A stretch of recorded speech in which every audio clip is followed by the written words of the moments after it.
Assalamualaikum, selamat datang ke channel Razali Yaakob. Hari ni aku nak buat konten apa? Okey, kita tengok intro ni dulu. Stay tune.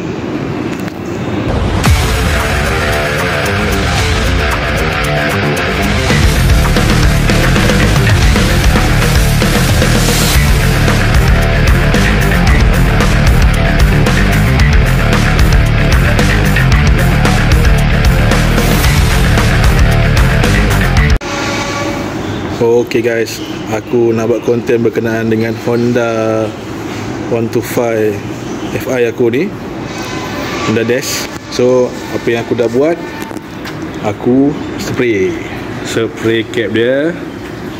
So aku dah spray dia punya tongkat, dan aku dah spray dia punya ni pemijak starter ni dengan brake. Aku gunakan spray ni Okey. Apa nama dia? Stainless steel repairing paint. So aku ada buat benda lain juga. Sekarang ni aku nampak kan apa benda tak ada situ. Exhaust dan tempat pegang belakang ni. So aku spray benda tu sekali. Kita tengok sekejap. Okey, aku dah spray dah tempat pegang belakang ni.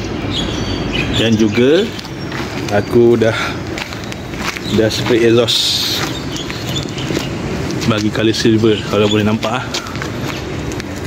Dan juga aku spray dia punya ni cover exhaust.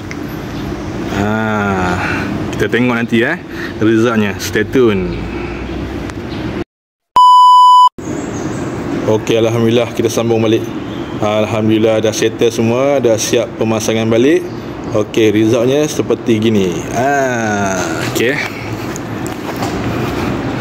nampak tu exhaust warna silver.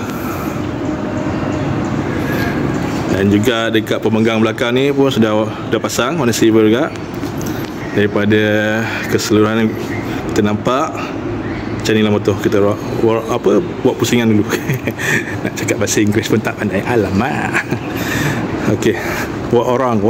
Ok, ni kat depan cap dia. So yang tongkat tu dengan peminjak gear tu pun dah spray warna silver juga. Pemegang belakang dah spray warna silver.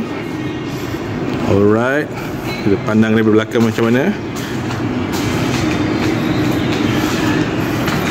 Ok, lubang exhaust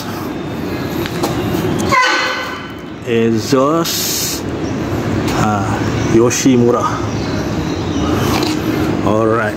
Okay, siapa-siapa yang belum subscribe channel Razali Yaakob, tak tolong subscribe, like, share and comment. Thank you guys. Semoga berjumpa lagi. Assalamualaikum.